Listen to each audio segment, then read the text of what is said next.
Hello everyone, this is going to be sort of a quick initial impressions video about the GAN356 Air, which is GAN's newest 3x3 and his probably, I suppose, fourth main big 3x3 on the market. So he started with the 357, then the 356, then the 356 version 2, and now he's got the 356 Air, which, like as the name suggests, is significantly lighter than the GAN356. So the 356 Air comes in at a weight of around 73 grams, whereas the GAN356 is approximately 87 grams.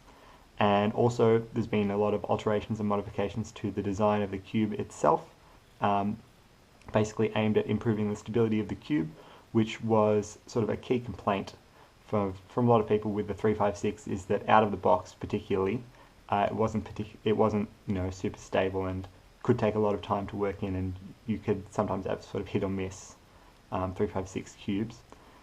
And so the cube he sent to me came in this cool little blue GAN bag. I'm not sure whether that comes with all the cubes, but I know it's quite cool. I enjoy having a bag or something to put my cubes in, not just chuck them all in my backpack. So let's open it up and give it a spin.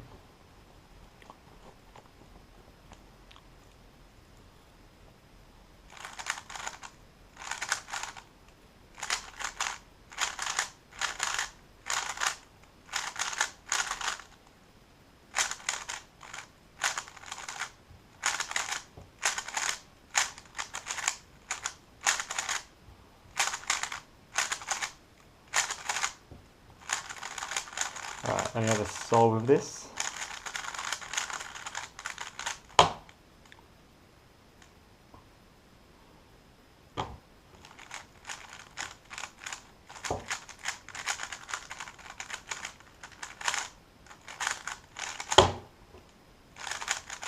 Let me do one more solve.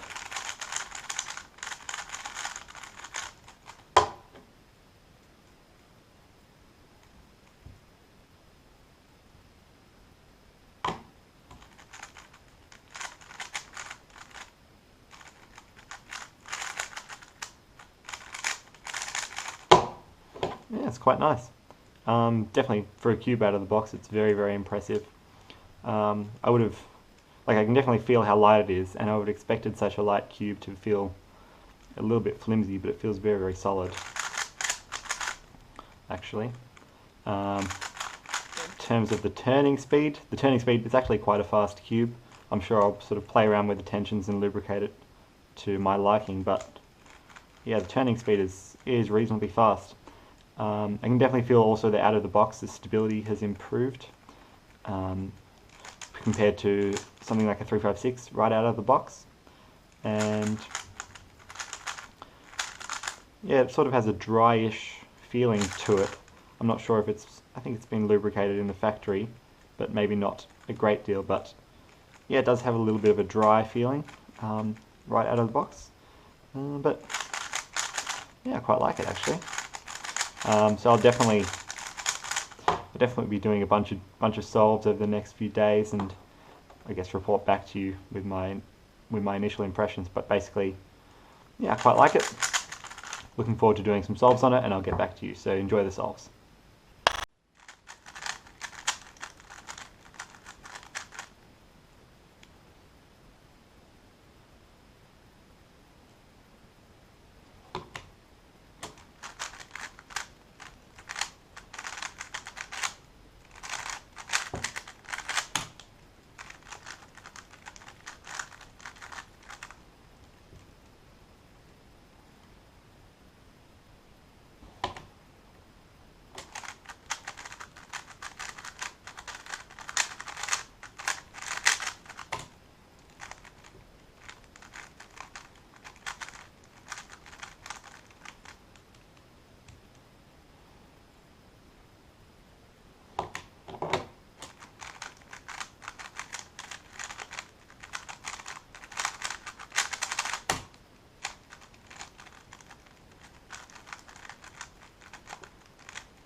Okay, so I'm going to be relatively quick with my concluding remarks here. So basically I've been using this cube now for about a week. You'll notice that this one actually has different stickers to the one from the start of the video. That's because GAN sent me a bunch of different cubes, and this one just happened to have different stickers, and he'd broken it in already, and so I decided to sort of go with this one as my main for the week. So basically I really like it. At first I thought that the lightweight might change a few characteristics of the cube itself, but after using it for a while, it's really not much of a factor, and the cube is just as controllable and stable as I think it would be if it had more weight to it. So I actually quite enjoy the lightweight, and it sort of adds to the ease of turning as well. So I've been using my 356 for a while now, and it's relatively worn out. It's still quite good, but I can sort of definitely see the new 356 Air becoming my main, if not now, sort of before the Australian Nationals competition in about 3 weeks. What else is there to say? I mean, yeah, in a lot of respects, it's just a very decent upgrade, I feel, over the 356, which has been my main for a long time. So, yeah, I'm looking forward to using this for a while. If you have any sort of questions or comments or anything like that, feel free to let me know. I haven't gone particularly, technical or in depth about the design or about characteristics of the cube itself. So if you want to know anything about that, just ask in the comments. Cool. Thanks for watching.